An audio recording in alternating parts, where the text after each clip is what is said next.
Welcome back, true crime enthusiasts, to another episode of Dark Chronicles. Today, we delve into the terrifying story of Richard Cottingham, also known as the Torso Killer, a murderer who openly claims to have killed 100 people and is believed to have strangled 68 of his victims, according to the New York Times, making him one of America's most notorious serial killers. This guy went on a rampage from the years 1967 to 1980, terrorizing New Yorkers in the 70s. But how did this serial killer get away with his killings for so long? Richard Cottingham, born on November 25, 1946 in the Bronx, New York City, grew up in a seemingly normal family.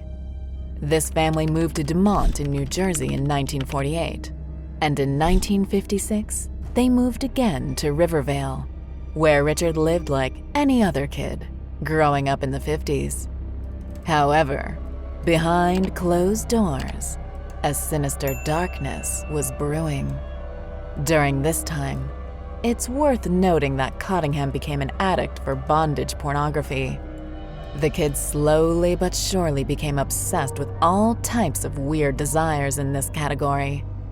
His monstrosity began to unfold in the late 1960s, when he embarked on his gruesome reign of terror.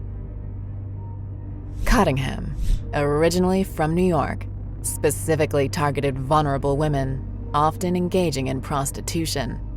The exact motives behind his heinous crimes remain murky, with some experts speculating that he derived sadistic pleasure from the power and control he exerted over his victims. Others suggest a deep-seated psychological pathology driven by a mix of personal issues and deviant sexual fantasies. Like we just said, he was addicted to bondage pornography from an early age. This has been the case of many other serial killers who did unthinkable things to their victims. Take, for example, the case of Jeffrey Dahmer. He murdered and ate his victims to feed his disturbing sexual fantasies. Over the span of his killing spree, Cottingham claimed the lives of at least 6 confirmed victims, leaving a trail of devastation in his wake. Although he claims to have killed at least 100 people, and despite investigators recognizing that he probably killed a lot more victims, they have yet to link him with that many killings. His reign of terror spread fear and unease throughout the community, forever changing the lives of those affected. Let's delve into the chilling details surrounding Cottingham's crimes.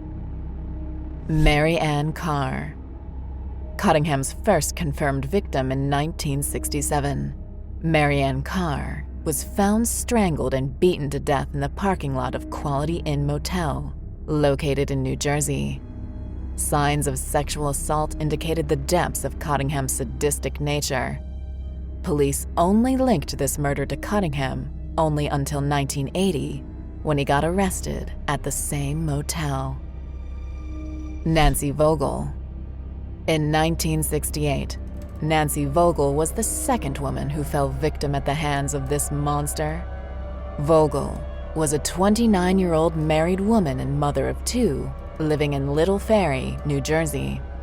3 days before her murder, she left to go play bingo with friends, but never returned.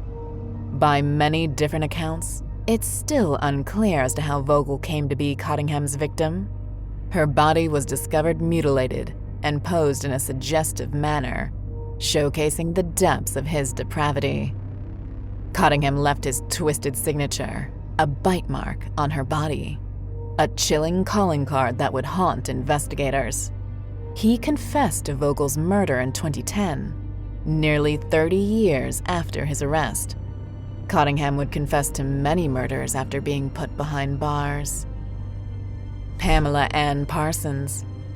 In 1973, Cottingham brutally murdered Pamela Ann Parsons, dismembering her body and scattering the remains across various locations in New Jersey. The gruesome discovery shocked both the public and law enforcement. igniting a sense of urgency to apprehend this sadistic killer. Valerie Ann Street.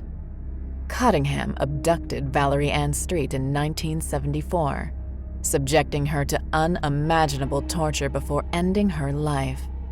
She was just a teen when she came to New York from Florida, accompanied Cottingham to a New Jersey hotel. Her dismembered body was found in a Times Square hotel room, solidifying Cottingham's reputation as a monster. Jean Rayner. Jean Rayner became Cottingham's victim in 1974. On May 15, 1980, Jean Rayner was strangled and her throat cut in New York's historic Seville Hotel. Cottingham severed the victim's breast and posed them on the headboard of the bed, and set fire to the mattress under her body before fleeing. Her dismembered body was discovered in a motel bathtub, leaving investigators grappling with the horrifying nature of Cottingham's actions. Didi Ghadarzi. Didi Ghadarzi, the final confirmed victim of Cottingham in 1979. She was a Kuwaiti prostitute and was found dismembered in the Hudson River. He brutally killed her in a New York City hotel room on December 2, 1979. On that day, firemen in New York responded to an alarm at the Travel Inn Motel near Times Square. Inside, they found the body of a 22-year-old. The gruesome disposal of her body added another layer of horror to Cottingham's already terrifying legacy. Cottingham's reign of terror finally came to an end in 1980, when he was apprehended while attempting to abduct another woman. He was finally caught when a maid in Manhattan heard the screams of an 18-year-old woman in a motel room and called the police. "I have problems with women," was all Cottingham said to the arresting officers by way of explanation. The police discovered a stash of disturbing photographs, mementos, and evidence that linked him to several unsolved murders, suggesting that his actual victim count might be even higher.